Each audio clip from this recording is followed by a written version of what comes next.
Whenever we have to do any activity or we take up any project, we have to manage it properly so that we are successful in that activity or project.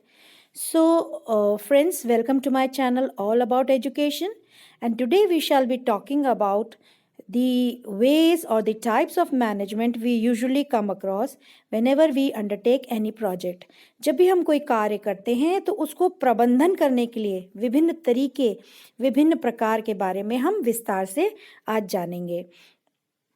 तो सबसे पहले ये जानते हैं कि जो management process होता है, प्रबंधन प्रक्रिया जो होती है, उसका मेन मुद्दा या इशू क्या होता है। It deals with the following. जो आप देख रहे हैं, सबसे पहले हमें लक्ष्य तय करना होता है, फिर हम नियोजन करते हैं, फिर हम विश्लेषण करते हैं, उसकी व्यवस्था करते हैं, फिर जो भी हमने किया है अभी तक तैयारी उसको हम इम्प्लीमेंट करते हैं, एग्जीक्यूट करते हैं, क्रियान्वयन करते हैं, लागू करते हैं और फिर आखिर में हम करते हैं मूल्यांकन। So whenever we are in some sort of process, we have to first set or determine our goals, whatever we aim at, and for that we have to do the necessary planning.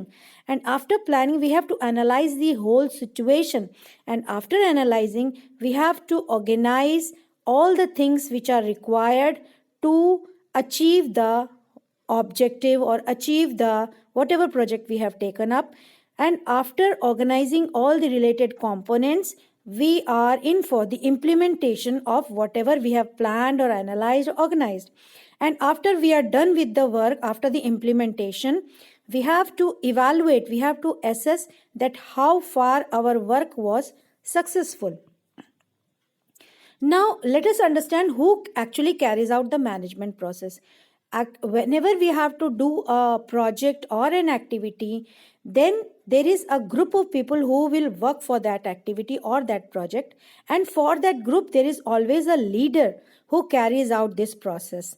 So the leader, with the help of the people who are working under him, together carry out these processes. So जो भी group का या समूह का नेता होता है, leader होता है, वो अपने अधीनस्थ जो कर्मचारी होते हैं, उनके जो अधीन में कार्य करते हैं, उनके साथ मिलकर ये कार्य करते हैं या प्रक्रिया आगे बढ़ाते हैं। किसी भी मैनेजमेंट में 3 आयाम होते हैं, 3 एस्पेक्ट्स होते हैं। सबसे पहली बात ये समझना बहुत ज़रूरी है कि जब भी हम किसी चीज़ का प्रबंधन करते हैं तो उसका कहीं ना कहीं बेस, जो मूल आधार होता है, वो सामाजिकता होता है। सो हम कह सकते हैं कि it is a social process. और दूसरी जो सबसे बड़ी बात है वो है that it is an integrating मतलब बहुत सारे कंपोनेंट्स होते हैं, बहुत सारे घटक होते हैं, बहुत सारे तत्व होते हैं जिनको मिलाकर ही हम एक अच्छा प्रबंधन करते हैं। मान लीजिए हमें किसी पार्टी का प्रबंधन करना है तो हमें फाइनेंसेस भी देखने हैं, हमें मैन पावर भी देखनी है, हमें फिजिकल रिसोर्सेज भी देखने हैं।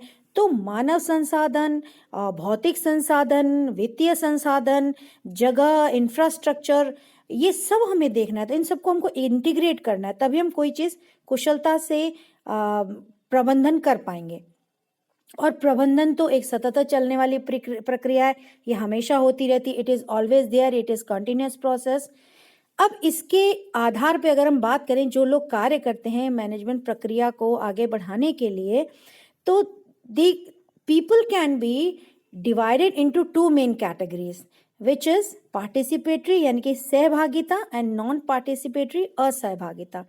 That means the people who participate in this process come under participatory management. As you can see in the picture, the people are discussing and the work is divided. And एक चर्चा हो रही है कि किस प्रकार से कार्य को आगे किया जाएगा। तो पार्टिसिपेटरी में यही होता है कि पीपल पार्टिसिपेट, सहभागिता होती है, भाग लेते हैं। और यहाँ पे हर मेंबर, हर सदस्य उस ग्रुप का एक्टिव होता है, उसके पास एक पावर होती है, एक ताकत होती है कार्य को आगे बढ़ाने की। तो हर एक का अपना एक रोल और भूमिका होती है।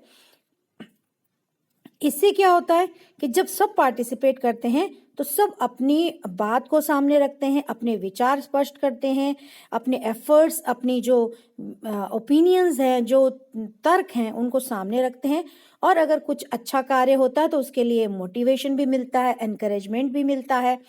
और जो पार्टिसिपेशन होता है लोगों का, वो लोग जो हैं, वो जो हमारा आखिरी निर्णय होता है, जो लीडर भी जो आखिरी निर्णय लेता है, उसमें भी उनका कंट्रीब्यूशन होता है, एक बहुत बड़ा योगदान सारे सदस्यों का होता है। तो ये हम कह सकते हैं कि यहाँ पे जो लीडर है, the leader works on a democratic style.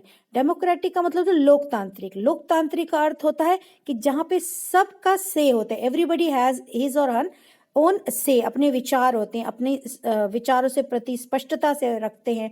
तो यहाँ पर ये डेमोक्रेटिक स्टाइल का होता है। यहाँ पे विचारों का आदान प्रदान बहुत अच्छा होता है, चर्चा परिचर्चा होती है, सब बहुत ही ओपन माइंड से, खुले दिमाग से बातों को सुनते हैं, यहाँ तक कि आलोचनाओं को भी सुनते हैं।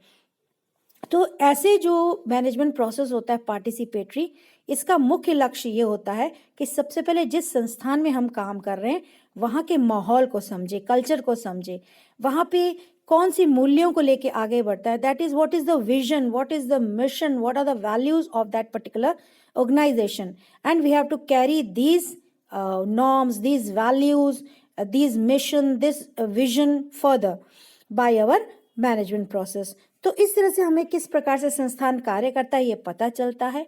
और सबसे बड़ी बात, जो समूह में, जो ग्रुप में सारे लोग हैं उनके बीच में कार्य बढ़ जाता है, पावर बढ़ जाती है, रिस्पॉन्सिबिलिटी बढ़ जाती है, और हर कोई निर्णय लेता है, हर कोई उत्तरदायित्व लेता है, हर कोई अपना अपना पक्ष, अपने अपने हिस्से का कार्य करता है। यहाँ पर जितने भी पार्टिसिपेंट्स होते हैं, चूंकि वो बहुत एक्टिव होते हैं, बहुत सक्रिय होते हैं, तो they know what is going on, how the work is proceeding, they know what problems we are going to face in the future and also how they can tackle it. तो हर व्यक्ति को, हर सदस्य को पता होता है कि कार्य किस तरह से चल रहा है, सुचारू रूप से चल रहा है या नहीं चल रहा है, क्या समस्याएं आ रही हैं, क्या आएंगी, उन सब बातों को ध्यान में रखा जाता है और उसी आधार पर हर सदस्य एक दूसरे की सहायता भी करता है। So everybody is there to cooperate, to coordinate and to help out each other, and in this way जब सब मिलजुल के काम करते हैं तो a proper solution can be reached. अब आप देख रहे हैं यहाँ पे हर व्यक्ति दूसरे से कनेक्टेड है। पार्टिसिपेटरी मैनेजमेंट में यही है, सब सहयोग से, कोऑर्डिनेशन से पार्टिसिपेट करते हैं। लेकिन इसके पीछे कुछ सिद्धांत है, यानी कि अगर हमको पार्टिसिपेटरी मैनेजमेंट प्रोसेस में आगे बढ़ना है तो इसके पीछे जो सिद्धांत होते हैं, जो प्रिंसिपल्स होते हैं, वो क्या होते हैं। सबसे बड़ी बात कि हर व्यक्ति, जो भी सदस्य हैं, ग्रुप के जो मेंबर्स हैं, उन सबको लीडर के साथ कदम से कदम मिला के काम करना है। Everybody has to share the responsibilities, everybody has to share the success as well as the failure. So leader के साथ आपको बने रहना है, आपको लक्ष्यों की प्राप्ति की ओर बढ़ना है। We should work for the achievement of the aims, the objectives of the organisation, of the institution. We have to trust everybody, सब पे विश्वास होना चाहिए, एक दूसरे के बातों पर, एक दूसरे के कार्य पर, एक दूसरे की मंशा पर कभी भी कोई डाउट नहीं होना चाहिए, सारे रूल्स फॉलो होने चाहिए। और एक दूसरे को क्रिटिकल असेसमेंट आप कर सकते हैं, यानी कि आलोचना कर सकते हैं, और हर एक को एक दूसरे की आलोचना लेनी भी चाहिए पॉजिटिवली। अब हम जानेंगे कि प्रक्रिया होती कैसे है। ये सबसे पहले तो हम विचारों का आदान प्रदान करते हैं, we share whatever the ideas और information we have, then for that training is done, training impart की जाती है, फिर सबको विकास करने के लिए अवसर प्रदान किया जाता है, निर्णय लेने में, डिसीजन लेने में सबकी सहभागिता होती है, एवरीबडी पार्टिसिपेट्स, और जो अच्छा रिजल्ट होता है उसके लिए मोटिवेशन भी दिया जाता है। और अगर पार्टिसिपेटिव मैनेजमेंट करना है तो उसकी क्या क्या आवश्यकताएं हैं, क्या रिक्वायरमेंट्स हैं, क्या ज़रूरतें हैं। सबसे बड़ी बात, लीडर इतना स्ट्रांग होना चाहिए कि उसका कर्मचारियों पे पकड़ तो हो, सबॉर्डिनेट्स पे पकड़ तो हो, लेकिन वो बहुत ज़्यादा स्ट्रिक्ट ना प्रतीत हो। ऐसा ना हो कि सबॉर्डिनेट उसको डिसलाइक करें कि बहुत ज़्यादा ही स्ट्रिक्ट है। तो थोड़ा सा मिलके, थोड़ा सा फ्लेक्सिबल, थोड़ा सा रिजिड, हर तरीके से लीडर को कार्य करना चाहिए। और जब लीडर सब लोगों की आइडियाज़ लेते हैं, सब लोगों के निर्णय सुनते हैं, सब लोगों के विचार सुनते हैं, तो लीडर को ऐसा नहीं लगना चाहिए कि ये मेंबर तो मुझसे भी ज़्यादा इंटेलिजेंट है, कहीं ऐसा ना हो कि ये लीडर बन जाए। तो ऐसा इनसिक्योरिटी लीडर के अंदर नहीं होना चाहिए। लीडर को अपने ऊपर विश्वास होना चाहिए। Leader must be confident about himself, about his capabilities. और अगर लीडर इस तरह से पेश आता है कि मिलजुल के करता है, इनसिक्योर नहीं फील करता है, तो इससे उसको रिस्पेक्ट ही मिलेगी, आदर सत्कार मिलेगा अपने सदस्यों से। और जब हम इस तरह का पार्टिसिपेटिव मैनेजमेंट प्रोसेस करते हैं तो पूरे नियोजन के साथ करना चाहिए, धीमी गति से करना चाहिए, कोई जल्दबाजी नहीं होनी चाहिए, स्टेप वाइज होना चाहिए। और शुरुआत लीडर को तो शुरुआत करनी पड़ेगी। तो जब लीडर शुरुआत करता है तो वो कहीं ना कहीं एक तांत्रिक हो जाता है, यानी कि ऑटोक्रेटिक हो जाता है। लेकिन धीरे धीरे जब लीडर डिसेंट्रलाइजेशन करता है, यानी कि कार्य को बांटता है, रिस्पॉन्सिबिलिटीज को बांटता है, तो वो डेमोक्रेटिक स्टाइल हो जाती है, यानी कि लोकतांत्रिक। हर व्यक्ति उसमें पार्टिसिपेट करता है। सबसे बड़ी बात इस प्रक्रिया में जो लीडर होता है वो ईमानदार होना चाहिए, हार्ड वर्किंग होना चाहिए, डेडिकेटेड होना चाहिए और विश्वास पात्र होना चाहिए, और सदस्यों को भी वैसे ही होना चाहिए जिससे आपसी संबंध अच्छे हों। इसलिए खुले दिमाग से आगे बढ़ना चाहिए। हर एक की अच्छी बातें, हर एक की नेगेटिव बातें, वीकनेसेस, कमजोरियां पता होनी चाहिए। जो अच्छी बातें उसको बढ़ाने में मदद करना चाहिए, प्रोत्साहन करना चाहिए। जो वीकनेसेस है उसे दूर करने में मदद करनी चाहिए। तो इस तरह से सबॉर्डिनेट्स और लीडर मिलकर इस प्रक्रिया को आगे सक्सेसफुली बढ़ा सकते हैं और सबका इससे आत्मविश्वास बढ़ता है। तो आप देख रहे हैं कि कैसे सब लोग इस चित्र में कार्य कर रहे हैं, एक दूसरे में फिट होने की कोशिश कर रहे हैं। यही पार्टिसिपेटरी मैनेजमेंट है। और इसके लिए जो कौशल जरूरत होती है हमें, या जिन कौशलों की आवश्यकता होती है, the skills we require are first of all we must be ready and willing to do the job. हम तैयार होने चाहिए, हम तत्पर होने चाहिए कि हमारी हाँ होनी चाहिए कि हाँ हम इस प्रक्रिया में भाग लेने को तैयार हैं। और हम इस समय जब इस प्रक्रिया में भाग लें, whenever we are working for this, then we must be aware about our strengths and we must utilize it to its fullest. संपूर्ण तरीके से अपनी अपनी ताकतों का इस्तेमाल करना चाहिए, अपनी कमजोरियों को दूर भगाना चाहिए। बातचीत कभी खत्म नहीं करनी चाहिए, ईगो नहीं आना चाहिए। अगर किसी से बात करनी है तो करिए, शेयर करिए अपनी परेशानियां, अपने आइडियाज, सब चीज। इसमें लचीलापन होना चाहिए, समन्वयन होना चाहिए, लोगों को पूरी जिम्मेदारी से काम करना चाहिए और समस्या समाधान करने को तत्पर रहना चाहिए। समस्या बढ़ानी नहीं चाहिए बल्कि दूर करनी चाहिए। तो इससे क्या फायदे होंगे, क्या इफेक्ट मिलेगा? इससे सबसे बड़ी बात, हमारी कार्य कुशलता बढ़ेगी, कार्य क्षमता बढ़ेगी, उत्पादकता बढ़ेगी, हम प्रोत्साहित होंगे, उत्साहित होंगे, हम संतुष्ट होंगे अपने कार्य से, अपने जॉब सेटिस्फैक्शन की ओर देखेंगे। हमारा जो कार्य है उसका गुणात्मक विकास होगा, quality of work is enhanced और सस्टेनेबल मैनेजमेंट प्रैक्टिसेस बढ़ती हैं, सोशल एक्सेप्टेबिलिटी बढ़ती है, यानी कि हम लोग एक ग्रुप में रहते हैं तो हमारे अंदर सामाजिकता आती है, समाज में कैसे पेश आना ये समझ में आता है। तो ये चीज़ें हमारे अंदर गुण बढ़ जाते हैं और हमारा कहीं ना कहीं कभी ना कभी सृजनात्मकता भी बढ़ जाती है। हम हर कार्य को करने के नए नए तरीके ढूंढते हैं मिलजुल के।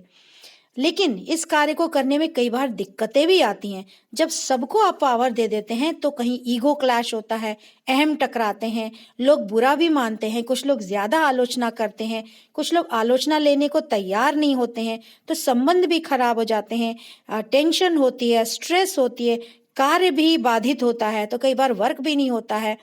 कम्युनिकेशन ना होने की वजह से, बातचीत ना होने की वजह से कार्य के बारे में डिटेल में नहीं पता चलता है, निर्णय लेने की क्षमता कुछ लोगों में नहीं होती है।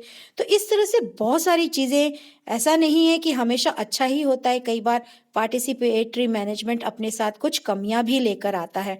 तो इसमें रिस्क तो बहुत है। तो अब हम बात करेंगे कि इसमें क्या लिमिटेशंस है, सीमाएं क्या है। तो सीमाएं जो मैंने अभी बताया कि जो कमियां हैं वही सीमाएं हैं। हर एक में आलोचना लेने की ताकत नहीं होती, कुछ में अहम ज्यादा होता है, कुछ वार्तालाप नहीं कर पाते हैं, चर्चा में सहभागिता नहीं दिखा पाते हैं, और हर कोई कभी कभी बहुत सब कोई लीडर भी बनना चाहता है, बहुत सारे लोग लीडर की बात को एक्सेप्ट नहीं करते हैं। झगड़ा झंझट भी हो सकता है, आर्ग्यूमेंट भी हो सकता है, स्ट्रेस और प्रेशर डेवलप हो सकता है, कई लोग हतोत्साहित भी हो सकते हैं, उनको ये कार्यशैली समझ में नहीं आया तो the people may get demotivated and they may not want to work in this participatory management process. So in this way कहीं ना कहीं एक दूसरे को इन्फ्लुएंस भी हम कर सकते हैं। The influence may be negative, in a negative manner also. And those people who are lethargic, जो आलसी लोग हैं, वो इस प्रक्रिया को सफल नहीं बना सकते।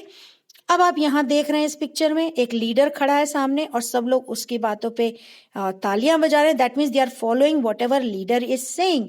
तो इस तरह का जो कार्यशैली होती है वो ऑटोक्रेटिक टाइप की होती है और यहाँ पे नॉन पार्टिसिपेटरी मैनेजमेंट प्रोसेस देखने को मिलता है। यानी कि यहाँ पे लोग जो होते हैं वो सिर्फ बातों को सुनते हैं और उसको फॉलो करते हैं, उसको करने की कोशिश करते हैं। यहाँ पे सदस्य किसी भी प्रकार के निर्णय नहीं लेते हैं।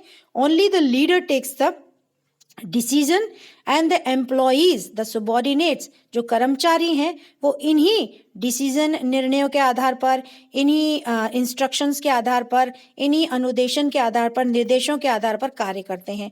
और जो जिम्मेदारी होती है वो सबॉर्डिनेट बिल्कुल भी लेने को तैयार नहीं होते। यहाँ पर जो आपसी रिश्ता होता है वो नहीं बन पाता। यहाँ पे सब लोगों का ये मानना होता है कि कार्य मिला है, कार्य करना है। इसमें कोई लेना देना नहीं कि हम किसी से चर्चा करें या किसी से डिस्कस करें या अपने लीडर से अपनी बात रखें। यहाँ पे इस तरह की कोई चीज़ नहीं होती है, इसलिए शायद अपनापन की कमी हो जाती है। There is sense of belongingness. सिर्फ कार्य करने के लिए आते हैं, कार्य करते हैं और बात खत्म। तो ऐसा जो बिलोंगिंगनेस है वो नहीं हो पाती है और कहीं ना कहीं कई बार सबॉर्डिनेट्स डिसइंटरेस्टेडली कार्य करते हैं। उनको इससे कोई लेना देना नहीं कि कार्य सफल हो रहा है नहीं हो रहा, बस कार्य करने से मतलब होता है, बस लीडर की बात मानी जाती है। तो आज हमने लर्नर्स जाना कि what is the difference between participatory management process and non-participatory management process. I hope you must have understood the concept. अगर आपको अच्छा लगा तो प्लीज़ लाइक का बटन दबाएं और शेयर करें और सब्सक्राइब नहीं किया है तो ज़रूर करें। Thank you for watching.